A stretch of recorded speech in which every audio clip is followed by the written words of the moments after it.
día de hoy me da muchísimo gusto estar con el presidente del Senado, Miguel Barbosa, en esta entrevista muy personal. Muchísimas gracias, Miguel. Hola, Viviana, buenas noches. A ver, Miguel, platícanos cómo fue tu infancia. 5 hermanos, una casa siempre llena de gente. Bueno, somos una familia pueblerina de un municipio que se llama Sinacatepec, en Tehuacán, en Puebla. Mis papás agricultores, nosotros en un medio del campo, y en una época en la que los niños se imaginaban qué jugar.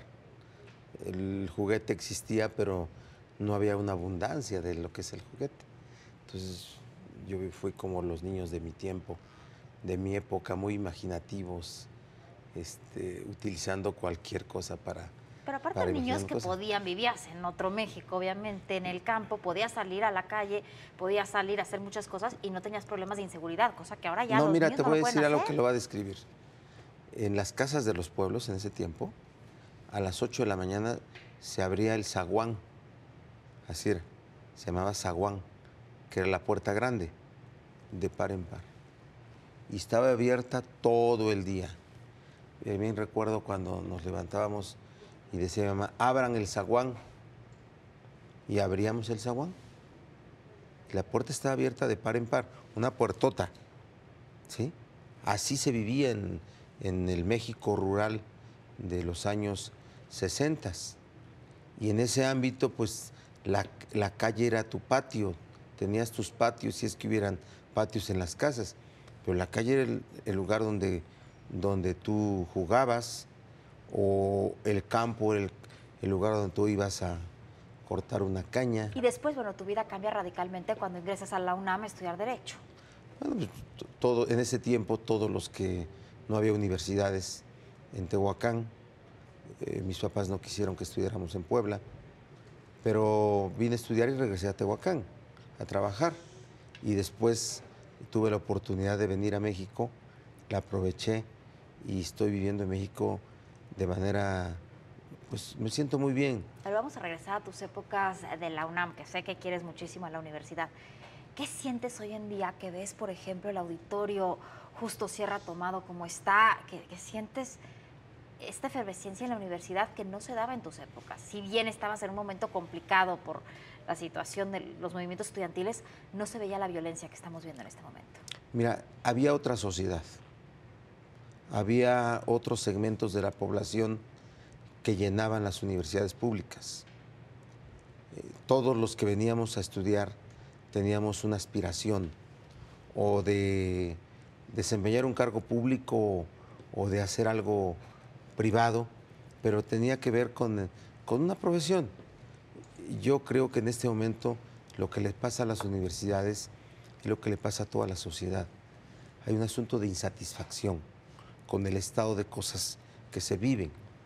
Siempre ha habido radicales, pero en ese tiempo el radicalismo era un radicalismo, ya había pasado el 68, ya había pasado el 71, ya había habido huelgas, ya había habido muchas cosas, pero había un pensamiento como más, más buscando situaciones aspiracionales, sí sociales, sí de reivindicación social, pero aspiracionales. Hoy veo yo a la UNAM que tiene todo eso, no la veo mal, la veo como la mejor institución de educación superior de México, pero la veo sí que se han dejado crecer situaciones verdaderamente inaceptables para lo que es el centro de la universalidad del conocimiento. Cuando grupos se apoderan de sitios desde donde ejercen influencias que no tienen que ver con la universalidad del conocimiento y donde más allá promueven desestabilizaciones sociales, como los grupos anárquicos que se refugian en ciertos sitios Sí, está muy feo de, eso que de estamos ciudad viendo universitaria. Pero yo veo, insisto, a la UNAM como la mejor institución de educación superior del país. Y en ese entonces, ¿cómo te veías? ¿Dónde pensaste que iba a llegar Miguel Barbosa a ser líder del Senado del país? Bueno, yo siempre tuve pensamiento político, vengo de una familia política, nunca te ves en un lugar en especial, Pero Pero sí trabajas para llegar al cierto lugar. fe y voluntad, Viviana, fe y voluntad. Fe en lo que haces, convencido de que lo que haces es lo correcto y con una decisión y permanencia en buscarlo.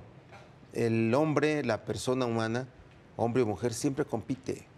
Yo soy de los que todos los días me arrepiento de lo que digo y de lo que hago. A ver, por ejemplo, de alguna cosa que me No, imagino mira, que seguramente te has mira, arrepentido, yo no fue s- que yo no tuviste un s- problema de salud serio bueno, sí. durante mucho tiempo y por estar trabajando y en esta competencia y en esta vorágine del día a día, no te cuidaste una diabetes que te causó un problema real. Bueno, yo sí fui diabético desde hace algunos años.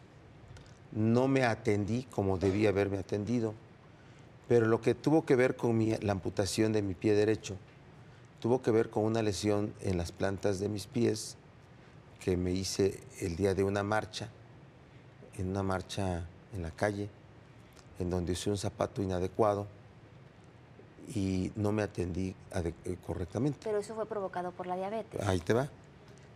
Yo nunca tuve una diabetes agresiva. Yo nunca he usado insulina. ¿Sí? O sea, yo la lesión que tuve en mi pie no me la atendí correctamente. No me la atendí de manera especializada. Responsabilidad mía, de nadie más. Cuando quise ver a un médico porque la infección que tenía en la planta del pie una mañana había pasado a la palma del pie. ¿Sí?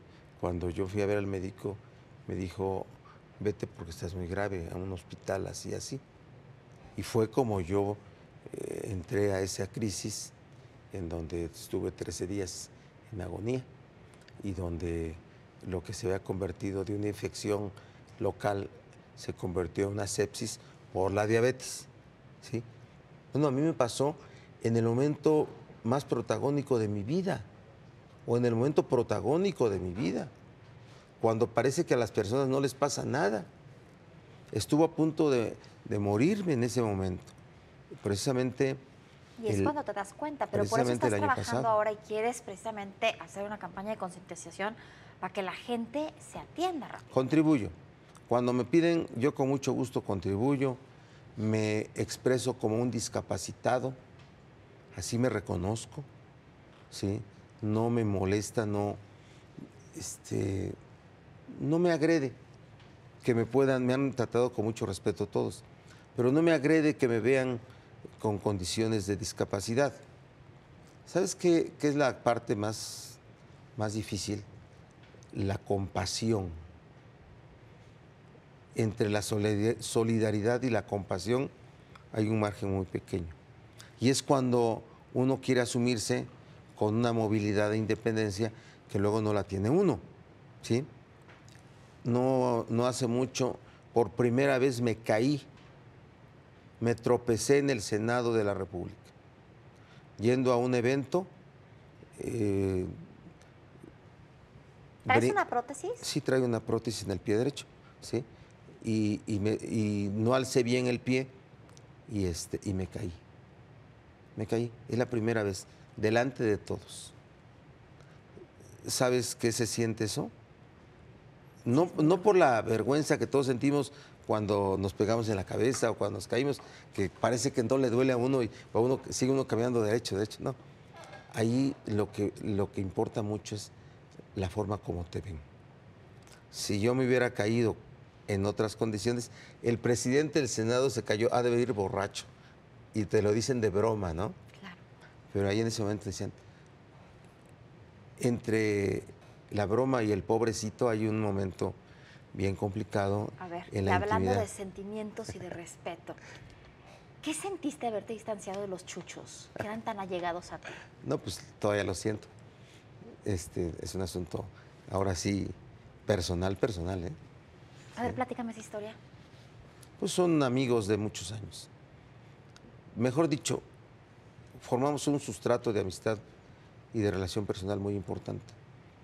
Porque no quiero exponerme a que les pregunten, oiga, ¿es su amigo? Y diga, no es nuestro amigo. Mejor lo digo así, formamos un sustrato de relación personal muy importante. Sus familias, mi familia, se conocen, se llevan. y diría yo que no supimos las dos partes transitar por momentos en donde las relaciones políticas afectan la relación personal. Para mí fue el tema de mi condición de coordinador, en donde cuando se estuvieron resolviendo los temas del pacto relacionados Porque eran amigos de hace muchísimos años, con el ¿no? legislativo, parecía que no deberían de participar los legisladores desde una visión. Sí, de muchos años, 14 años, por lo menos, más como 16 años. Por ejemplo, esa relación, ¿tú crees que se pueda mejorar como las otras relaciones internas del PRD para, finalmente sé que es complicadísimo, el PRD está metido en una crisis absoluta, pero que se pudieran otra vez volver a juntar? Yo no lo descarto. Pero diría yo hay que se den las condiciones. No lo descarto. O sea, mira, la amistad es algo muy, muy importante, ¿eh? No creas que tiene que ver todo con la política. Es muy, muy importante. Yo les tengo respeto, les tengo agradecimiento, a sus familias les tengo cariño, ¿sí? Pero ahí están los hechos, o sea, no quiero yo jugar el papel ahorita del que pareciera yo como alguien que está, diría, deformando las cosas. Mejor así lo dejamos ahorita. Así lo dejamos y vamos a cambiar un poco el formato de la entrevista. A ver, preguntas cortas, respuestas cortas, ¿te parece? Échale. ¿Cuál es tu libro favorito? Hay un libro, se llama El Tesoro Perdido, de Paco Ignacio Taibo Alonso. Ese ha sido mi libro favorito. Yo en otro tiempo leía yo mucho. Hoy tengo poco tiempo de leer, sigo leyendo. Pero ese libro me hizo emocionar. ¿La música? Toda. Soy coleccionista de música. Toda, toda, toda. A ver, en particular. Mi vida está rodeada de música, ópera, clásica, toda, popular, de todo el mundo. Quienes me conocen saben de mi afición por la música. Yo escucho de todo. No soy melómano, porque el melómano no solamente es el que conoce de música. Yo he leído libros para entender la música, pero el melómano produce música. Yo no alcanzo a producir música. No tuve el momento de mi vida para poder aprender a producir música. ¿Tu comida favorita? Toda. La mexicana sobre todo, pero la vida me ha puesto en la condición de poder haber disfrutado comida exquisita en todas las partes del mundo, pero la favorita y la especial es la de mi esposa. Sí, ¿verdad? Guisa exquisito. Que nos invita a comer, dile. Cuando quieras. Y a tus dos hijos también les encanta la comida. Sí, están de dieta, pero mi esposa es una profesionista que hoy está en la casa y que disfruta mucho.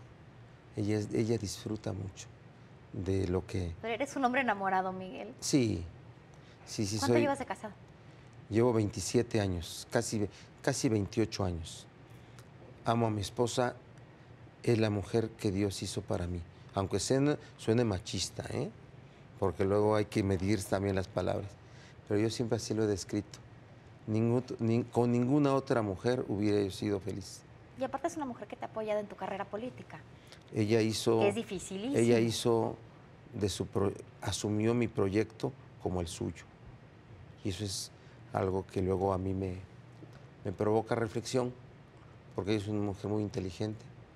Habla 2 idiomas, tiene 2 maestrías, tiene muchas cosas académicas y siempre ha estado alrededor de mi proyecto. Pues vamos a cerrar con eso, Miguel. Qué bonito que te expreses así de tu esposa. La quiero mucho y la quiero querer más. Pues muchísimas gracias por esta entrevista. A ti, Viviana. ¿Tienes una familia? Bueno, un abuelo. ¿Ya más feliz de tu vida? ¿De comida favorita?